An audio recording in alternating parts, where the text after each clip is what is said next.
الرحيم. قل هذه سبيلي أدعو إلى الله على بصيرة أنا ومن اتبعني وسبحان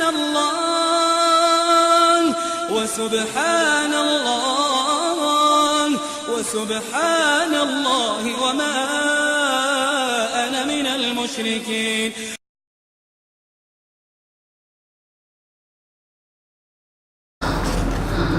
الحمد لله رب العالمين والصلاة والسلام على رسوله الكريم وعلى آله وأصحابه أجمعين أما بعد.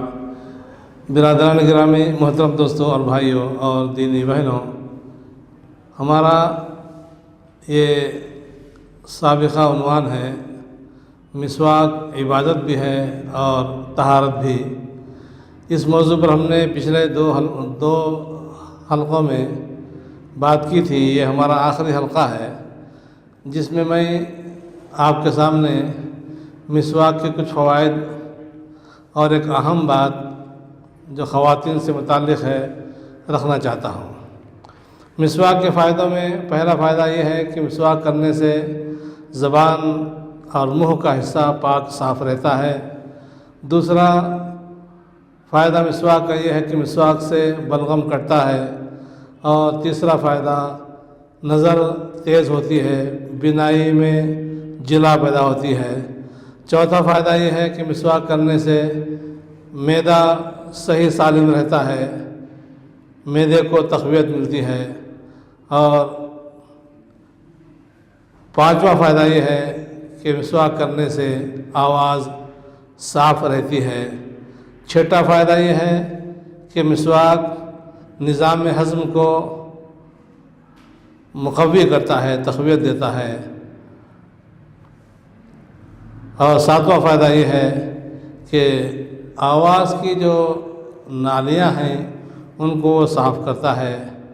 اور آٹھواں فائدہ یہ ہے کہ پڑھنے والے کے لیے چاہے وہ قرآن کریم کی تلاوت کرے یا ذکر و اذکار کرے یا نماز، ان عبادات میں مسواک کرنے والے کو ایک قسم کی نشاط اور چستی حاصل ہوتی ہے. 11واں فائدہ یہ ہے 10واں فائدہ یہ ہے کہ مسواک کرنے سے نیند بھاگتی ہے. اور 11واں فائدہ یہ ہے کہ بلکہ یہ اہم ترین فائدہ ہے کہ مسواک رب کو راضی کرنے والا عمل ہے. اور 12واں فائدہ یہ ہے کہ مسواک فرشتوں کو جو ہے خوش کرنے والا عمل ہے، یعنی فرشتے بھی مسواک کرنے والے سے خوش رہتے ہیں، یا فرشتوں کا پسندیدہ عمل ہے. اور آخری فائدہ یہ ہے کہ مسواک کرنا یہ اجر و ثواب کی زیادتی کا باعث ہے. جیسا کہ حدیث میں آتا ہے کہ نبی کریم صلی اللہ علیہ وسلم نے فرمایا کہ مسواک والی نماز غیر مسواک والی نماز سے 70 گنا زیادہ فضیلت والی ہے.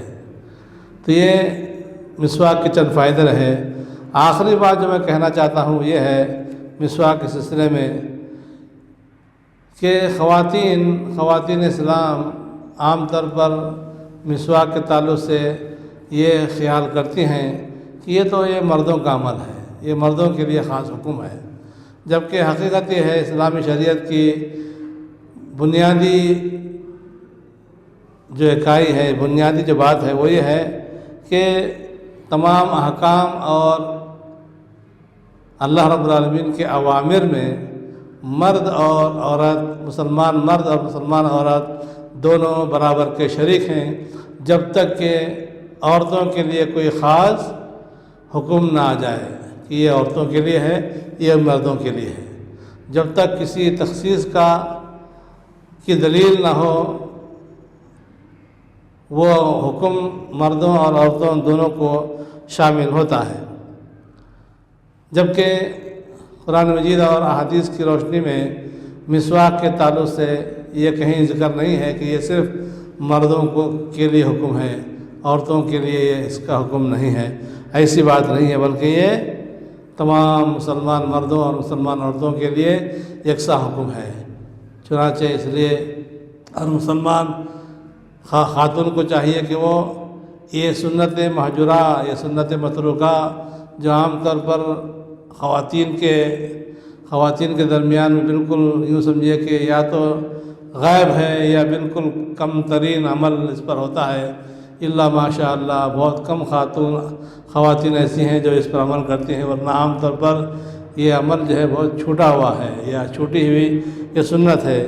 اس لیے ہر مسلمان خاتون کی یہ ذمہ داری ہے دینی، اخلاقی اور آخرت کے کامیابی کے اعتبار سے کہ اس سنت کو زندہ کریں، اپنے جو ہے حلقوں میں، اپنی جو ہے سوسائٹی میں، اپنے آپس کے جو ہے ہم جنس خواتین بہنوں کے درمیان میں اس سنت کی طرف دعوت دیں، خود بھی عمل کریں اور دوسروں کو بھی عمل کرنے کی طرف جو ہے رغبت دلائیں، تاکہ یہ سنت خواتین کے حلقوں میں زندہ رہے۔